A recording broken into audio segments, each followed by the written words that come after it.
My name is Catherine Walsh, and if you told me a year ago that I'd be homeless at 35, I would have laughed in disbelief. But here I am. It all started with a promise, a hollow one from my mother-in-law, Grace.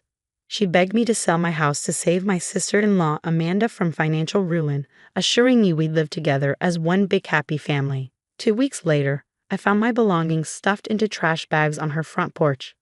Looking back, the warning signs were glaring, but I ignored them.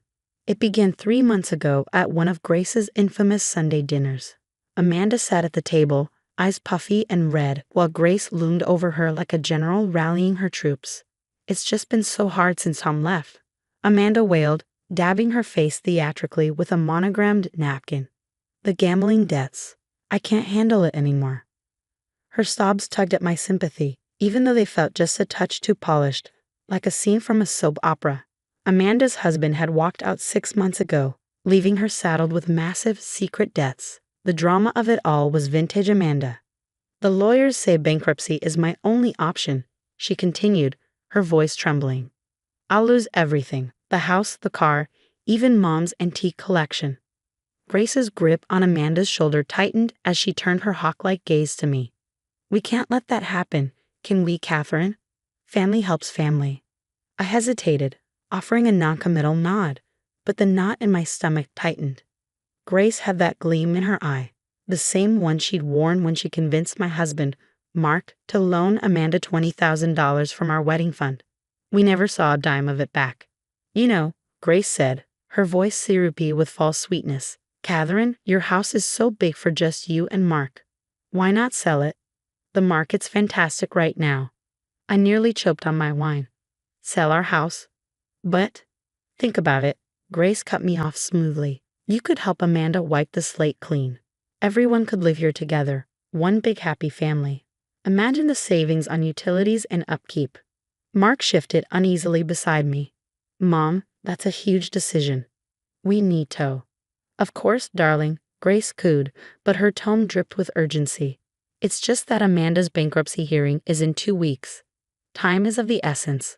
Over the following days, Grace bombarded us with calls, oscillating between guilt-tripping and thinly veiled accusations of selfishness. "I just don't understand how you could let your own family suffer," she'd say, her disappointment unmistakable. Mark, ever the peacekeeper, tried to stay neutral, but Grace was relentless. Eventually, under the crushing weight of guilt and obligation, we caved. We listed my dream home, the one I'd worked so hard to buy, and it sold almost instantly. The day we handed Amanda the check for $90,000, Grace was practically glowing. "This is what family does," she declared, pulling Amanda into a hub that excluded me entirely. We moved into Grace's modest home, cramming our lives into her guest room. I tried to stay optimistic. "This is temporary," I told Mark, more to convince myself. "We'll rebuild." But the cracks in Grace's big happy family fantasy started showing almost immediately. Amanda's gratitude seemed superficial, and I often caught her exchanging whispers with Grace. Bit by bit, our belongings migrated from the guest room to the garage, one box at a time. I brushed it off, desperate to keep the peace. Until the day it all came crashing down. On a rainy Tuesday morning, I opened the front door to find my life stuffed into garbage bags and my place in the family erased. That rainy Tuesday morning, I returned from a grueling hospital shift to find my life in ruins. Every single one of our belongings sat in garbage bags on Grace's front porch, soaking in the cold drizzle. A bright yellow note fluttered on the door, its cheerful color mocking the words scrawled in bold, unapologetic handwriting. "Found a better use for the guest room. Grace." My hands trembled as I stared at the mess. I fumbled for my phone, my voice shaking as I called Mark. "They've thrown us out," I managed, tears blurring my vision. "All our things air." "That's impossible," Mark interrupted. Mom wolded. His words faltered, replaced by muffled voices in the background. Then I heard Grace's unmistakable tone, sharp and unyielding. "Tell your wife not to make a scene," she said, her voice cutting like a blade. "Amanda needs the guest room for her home office now that she's starting her business." I froze. "Her what?" "Amanda's new business," Grace repeated, like it was the most reasonable thing in the world. As if summoned by my disbelief, Amanda's Mercedes glided into the driveway, a sleek, brand-new model that gleamed even in the gray light. gone were the traces of financial ruin she paraded weeks ago. She stepped out in designer clothes, her hair and makeup perfect, a stark contrast to the tearful, bedraggled woman who'd begged for our help. "Oh," she said lightly, spotting me on the porch. "You're still here." Her tone was casual, as though we were old acquaintances running into each other by chance. She glanced at my rain-soaked belongings and winced. "Didn't you see the note? Mom and I decided it'd be best if you and Mark lived separately for a while. You know, so he can focus on family priorities." "Family priorities?" I echoed, my voice hollow. "We sold our house to help you." She laughed then, sharp and cruel, a sound that sliced through the air like a whip. "And I'm so grateful," she said, her smile all teeth. "That money was exactly what I needed to start my luxury spa business. Mom's been helping me plan it for months. She said you'd never agree if you knew the truth, so—" She gave a little shrug, as if the betrayal were a minor inconvenience. "We had to get creative." I stood there stunned as she sidestepped my belongings like they were garbage littering her path. "By the way," she added, pausing at the door, "Mark's staying here. Mom convinced him it's best for everyone. You understand, right?" Through the window, I could see Grace watching us, her arms crossed, a smug smile tugging at her lips. She'd orchestrated everything, the sale of our house, our move into her home, and now this final, calculated blow. The worst part, when I called Mark again, his phone went straight to voicemail. An hour later, a single text buzzed on my screen. "Mom's right. I need time to think. Don't make this harder than it needs to be."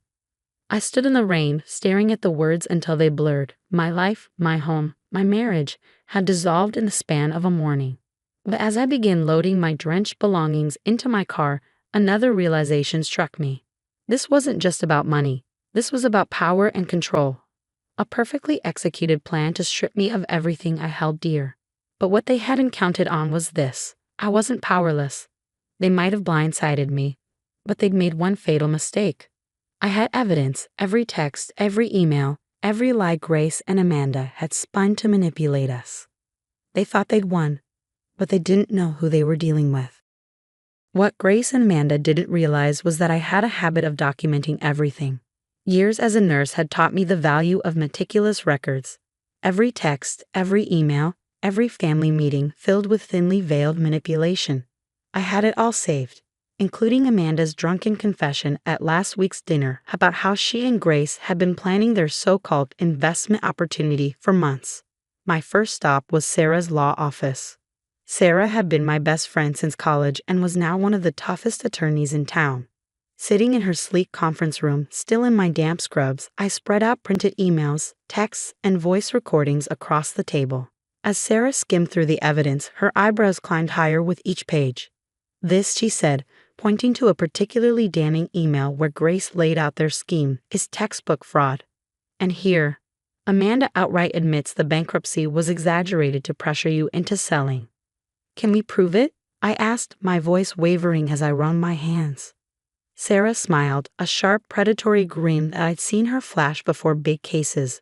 "Oh, we can do better than prove it. Grace's biggest mistake. She put everything in writing." The next morning, Grace's carefully curated world began to unravel. First came the legal notice of fraud charges. Then the police showed up to investigate misappropriation of funds. But the real bombshell came when the local news picked up the story. Overnight, Grace went from a respected socialite to a pariah. "You can't prove anything," Grace sputtered at reporters camped outside her country club, her usual composure cracking. But her defiance crumbled when they played Amanda's recorded confession, broadcasted for everyone to hear. 3 days later, Mark finally called. His voice was shaky, breaking under the weight of guilt. "Kath, I had no idea," he said. "Mom swore she was just helping Amanda get back on her feet. I never thought—" "Save it," I interrupted, my voice cold. "You chose them over me, over us." The court case was swift and devastating, for them. My documentation, coupled with Amanda's loose lips, left no room for doubt. The judge ordered Grace and Amanda to repay the full amount, plus damages. Amanda's spa, built with my stolen money, was seized and sold. Grace's reputation in her precious social circle was destroyed, replaced with whispers of scandal and betrayal. But the fallout didn't stop there. As news spread, other victims of Grace's schemes began to come forward. Amanda's ex-husband. He hadn't abandoned her. Grace had driven him off with similar tactics. 3 other daughters-in-law shared stories of manipulation and financial abuse that mirrored mine. Grace's web of deceit unraveled faster than anyone could have imagined. Today, I'm thriving. I live in a beautiful new condo, paid for with the settlement money. Mark still calls occasionally, pleading for a second chance, but some betrayals cut too deep to forgive. Yesterday, as I drove past Grace's house, I couldn't help but smile at the large for sale sign staked in the front yard. Karma, as it turns out, has a perfect sense of irony. Losing everything taught me more than I ever thought possible. It showed me my strength and resilience. It proved that the best revenge isn't just getting even, it's rising higher than they ever thought you could. To Grace, the mother-in-law who thought she could break me, thank you. You made me stronger, wiser, and unstoppable. Because I'm not just a survivor, I'm a warrior. And warriors don't just survive, they conquer.